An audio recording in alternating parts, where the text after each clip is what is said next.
Back playing less than 60 miles then from Spearhead Line Games, the boxes up over there. The situation we have here in scenario 3, a scenario called Spear Point, is continuing to evolve as I just done the NATO US portion of turn 4, the 3 o'clock turn where we had rain,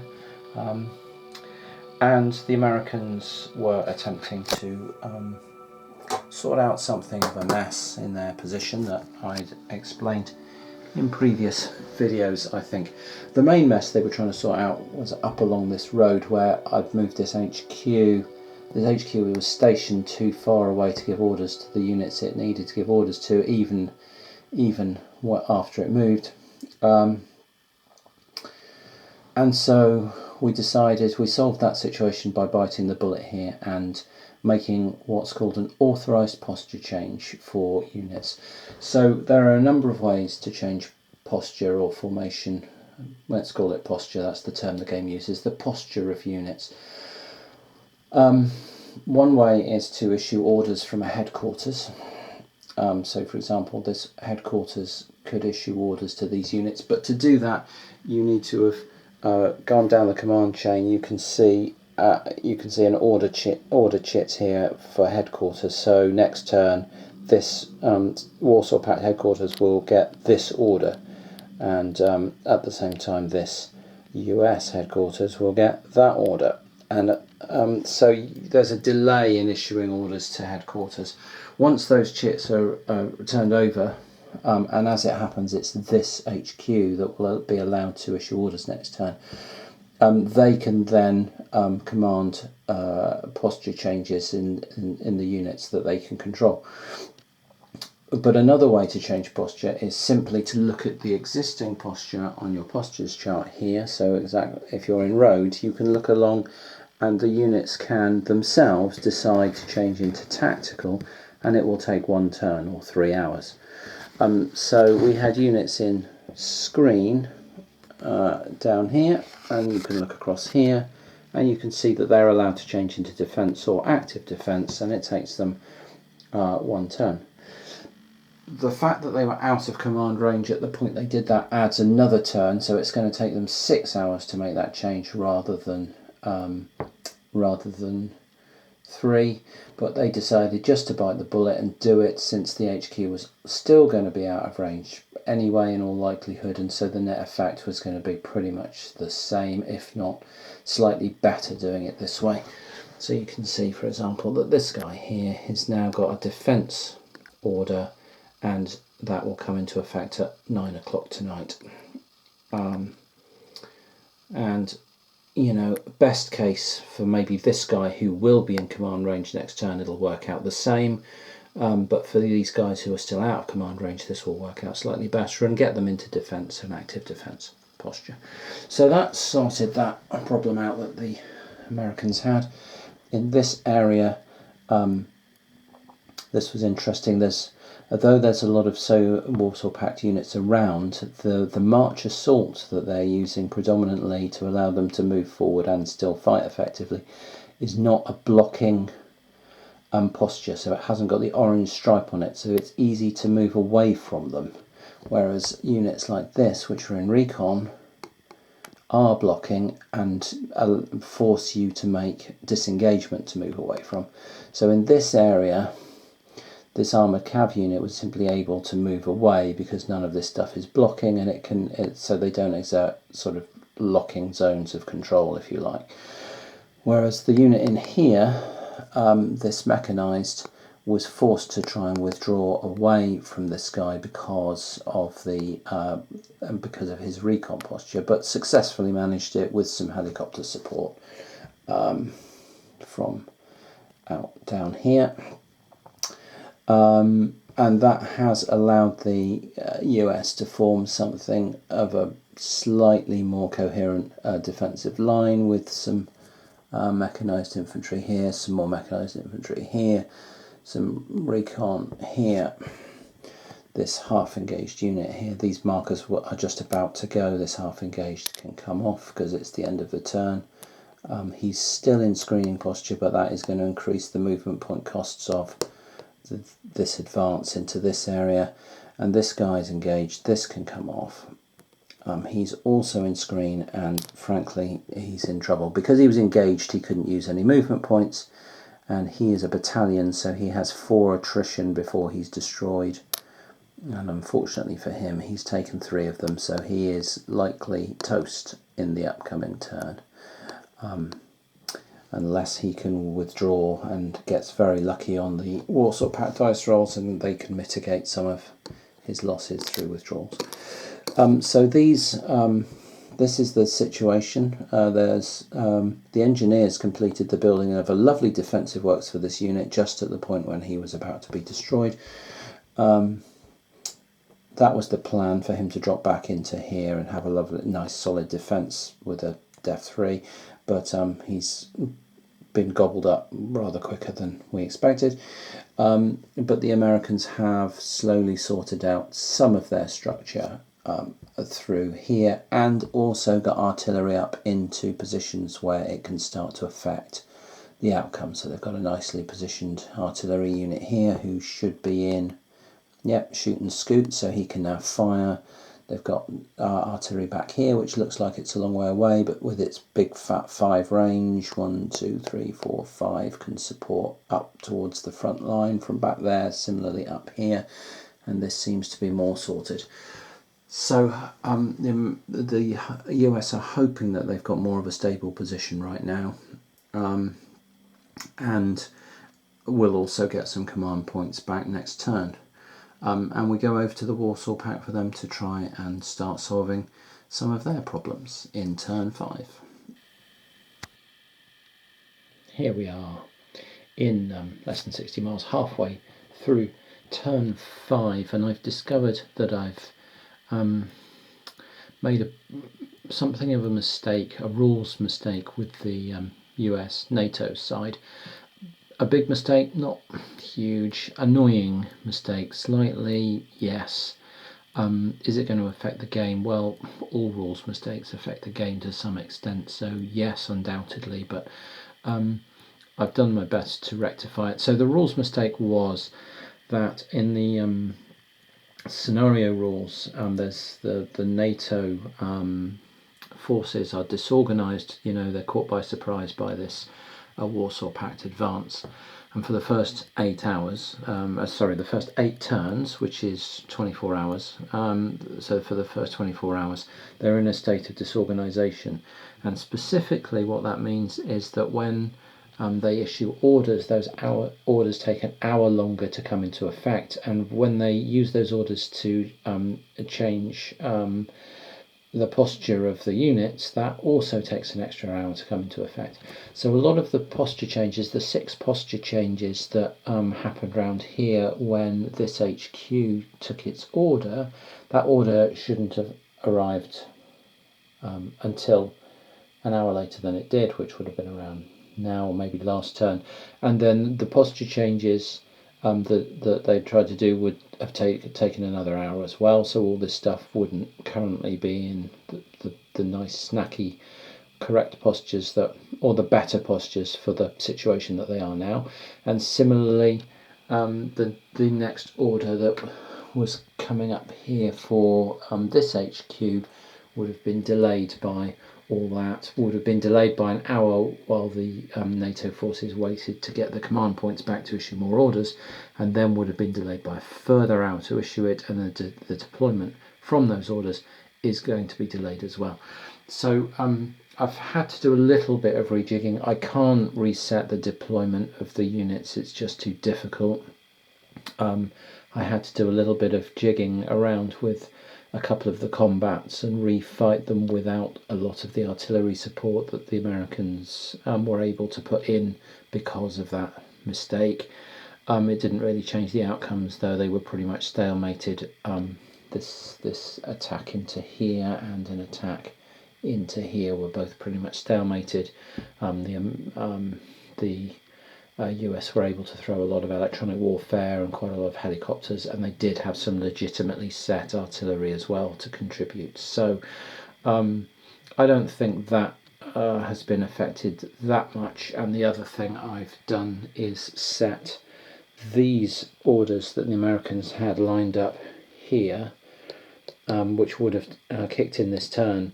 I've set them back the 2 turns, or the 6 hours that they should have been set back. The first one for this order being delayed by a turn, and the second turn for the issuing of the orders being delayed by a turn. So we are now roughly where we should be. As I say, has it had an impact? To a little bit, yes. And will it continue to have an impact? A little bit, because the American stroke NATO plan was being built around a sequence of events that's now been thrown out. But you know, c'est la vie. We've still got a very compelling situation here, with a better formed defensive American line backed up by artillery and choppers now, with HQs in place to provide electronic warfare assistance as well. And we've got the Warsaw Pact forces set to launch off here, and with their depots moved to allow them to resupply some of their artillery units as we come through these night turns through here and start really pressing the attack in the morning. So yeah, the timing of this might be quite good for the Warsaw Pact, in that they've now got the night to try and restock there and resupply their artillery, and then get going with a big push up here. And of course they've got this powerful group with an open space in front of them as well, and it's only really this middle section that the American NATO troops have got sort of properly or tentatively blocked up. So a really interesting situation. I keep using the word interesting. I keep hearing myself say it, but there's no other word to describe it. It is a great game. Very thought-provoking, very quite difficult and complex to play, but in such a good way. So I'm cracking on now with the American turn, and because of this move of their orders, they've only got 1 command point to spend, and so there's not so much that they're going to be able to do that will allow them to move a depot or to relocate an HQ somewhere, or to flip an HQ. And I think they've got an HQ up here that needs flipping over, so they may do that with their command point, and just try and shuffle some more forces around to improve their position against the oncoming attack. So I'm back with some less than 60 miles here. I've been away for a couple of weeks, and then it's taken me a couple of weeks to get things sorted and get back into work and get back into day-to-day life, and this has been slightly on the back burner, but we have pushed on a little bit here and there. I've made a couple of films as turns have rolled forward, and we're now in turn 7, which, if I swing the camera slowly down here, means that we've moved into the midnight turn on day 1, and I've done the Warsaw Pact part of that turn, and you can see down here we've got a division down here, this 79, well, I assume that's guard tank. I can't be bothered to look at the formation chart, but this 79th division opening up this area here as a route of attack, and there's very little in their way. There's a recon armour battalion here, 4-5 recon armour battalion. It hasn't got any hits on it, it's in screen. It's not in particularly good shape for taking on 7-8 and 9-6 kind of units. And then there's an HQ, which they don't want being overrun, and then you've got choppers and artillery. So this area in here is looking like a pretty weak point with the kind of attack, and there's a unit up here as well that belongs to this formation that's ready to drop down into here and add pressure as well. And this could all collapse quite quickly if the Americans can't sort something to defend it. I do think there's an armour unit on the road somewhere that they might be able to drop down into this area, but I'm not sure quite where it is. In what's turned out to be the centre here, there's a couple of American units here that are under half engaged markers because they've been subject to quite heavy Soviet bombardment. They didn't make any attacks with units this turn. They're trying to rest up because it's the night, so they're using the night to try and rest and recover some attrition points on their units. So talking about night, there's some quite nice little rules for night. If you move during the night, you pay double costs for terrain and double costs for obstacles. So for example, if this unit, this 9/6 unit in tactical moved from here to here, from its hex into here, it would be paying 3 for the hills, 2 for the obstacle of the woods, total of 5. If it did it in night, it would be paying 10, and that would be pretty much it. With the unit screening down here, it would be 12. So you can see, 1 hex is in rough terrain. Night moves are really, really difficult, and if it was deployed, it would be something like 7 doubled to 14, and it would be having to force march just to move the 1 hex. So night moving sort of while deployed at night in rough terrain is as difficult as you would expect, but that does not hamper your road movement. So road movement is 2. We're paying an extra 1 for civilian panic. We're still in civilian panic, but so it's sort of 3 per hex. But that means with 12 movement points, you can still bowl along the roads at 4 hexes. As long as you're not crossing bridges or doing that kind of thing, but just along a road. So road movement, for example, this division here has got itself going now, and is now bowling along the road, although it's in tactical formation. That's been able to make quite a lot of ground. It's just being screened by another recon here, but the Americans have got their act together and have got a fairly stable defensive setup up here. So that's quite a cute mechanism.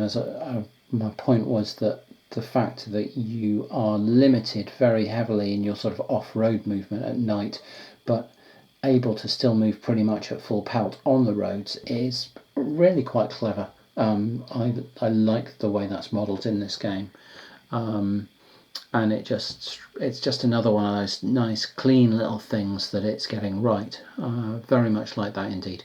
Anyway, the overall situation, as I've said, this division is now in orders and is motoring forward to engage with the Americans, who appear well set here. They're just pressuring the centre. The idea of this is not to make a breakthrough. They're not expecting to break through. They're expecting this is the kind of pinning force, and they're trying to tie up as much as they can here on a sort of fairly broad front, so they will push forward a bit and try and lock in some of this stuff. And it's this attack or this attack that are attempted to stretch the defenders as thin and hope to make a breakthrough in one area or the other. It looks right now that it's going to be down here. This area actually looks relatively over defended with the amount of units up here, through 3-4 good combat units and artillery support, and this area looks woefully undefended with just 1 understrength battalion standing in the way of an entire Russian division.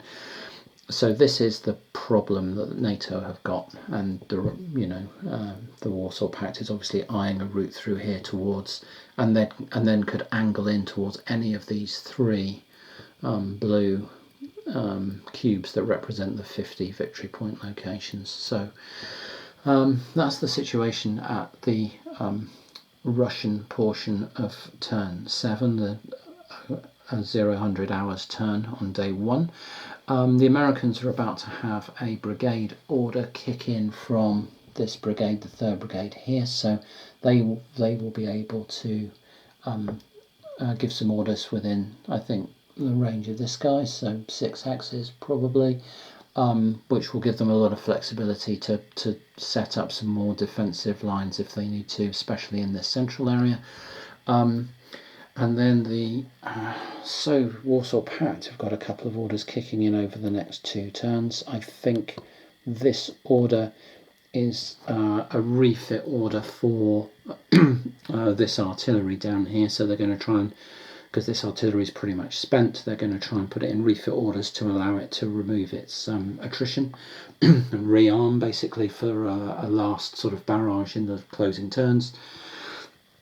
And this order here is one that will allow them to move their air zones. So at the moment the air zones for the Soviets are on what was the front line, so here, and I think there's one somewhere under here, I'll find it, I'm not quite sure where it was, and obviously they want to move those forward into this kind of area where that air power might be again usable to strike the enemy rather than where their troops now are. So they've got an order down to allow that to happen.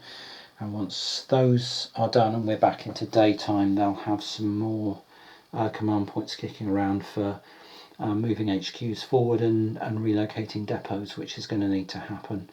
They're going to run out of time to actually, issue and deploy for more orders during the day. As we've seen, it takes a real long time to get divisional orders in, and then the formation change is done, the posture change is done, so they're probably going to have to live with what they've got now. Maybe they've got one more big order in them, but I don't see them wanting to do it. I think they've just got to push as hard as they can now in day one and see how far they can get. Anyway, that's where we are. Brilliant game, really enjoying it, and still plenty to think about on either side.